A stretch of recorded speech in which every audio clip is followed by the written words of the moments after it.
Hello everybody, it's me again, Tarsher. Welcome back to our channel. So today I'm cooking a very simple pancit. It's a fresh, of course.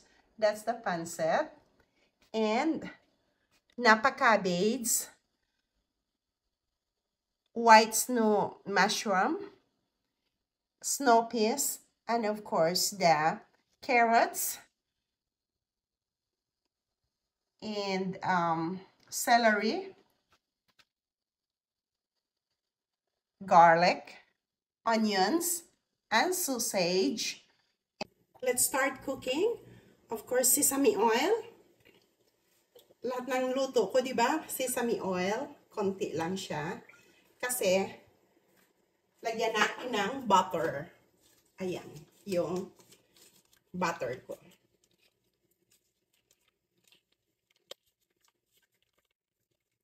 Ayan, butter. Kung nasa sa inyo yun, kung gusto niyo ng butter or oil. So, lagay ko na yung onion, sibuyas. Habang niluluto ko siya. And then, ilagay ko na yung garlic.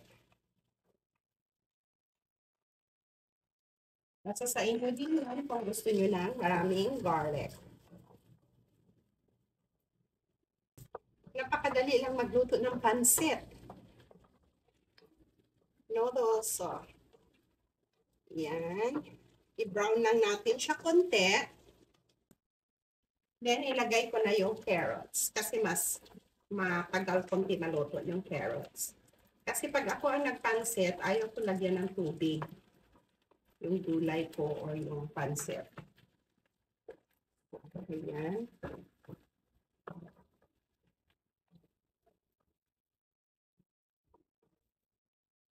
Tapos, lagyan ko na ng black pepper, paminta.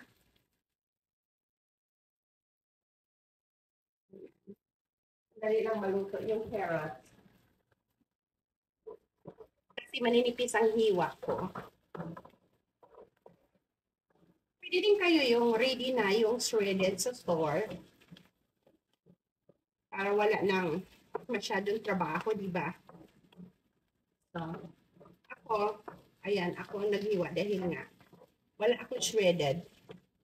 Yung patata, yung ano lang, buong carrots. Ayan. Sausage lang ang halo ko. So, kinat ko ng ganyan. Lagay ko na dyan. Ang bilis lang. Lagay lang silang lahat. Ayan.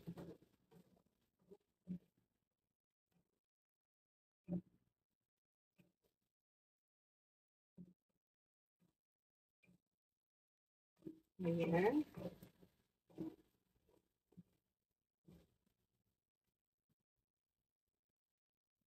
So, nilalagyan ko ng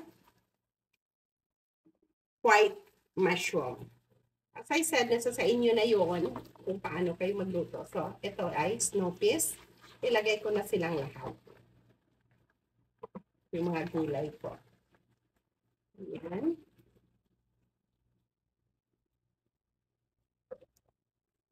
Ihalo lang natin siya.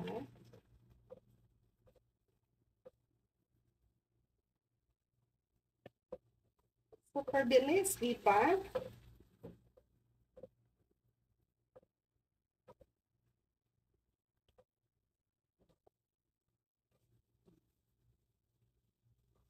Tapos ilagay ko na yung noodles on the top. Ayan.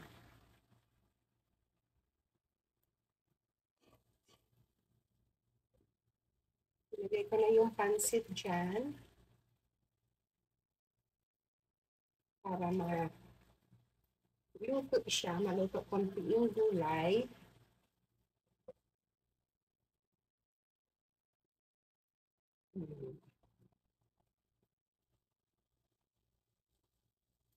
Super easy. So ngayon, we just mix it.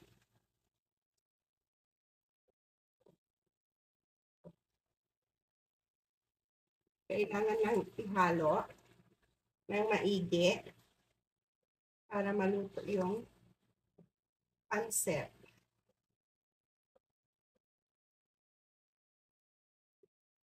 Ayan.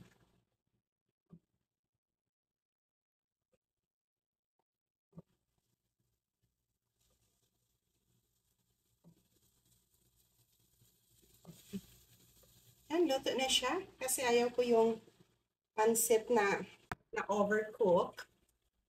So, yan. I-garnish lang natin siya ng yan, sibuyas or scallion.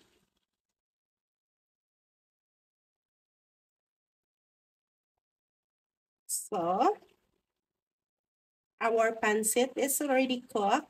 Thank you so much for watching. See you in our next video. Bye for now.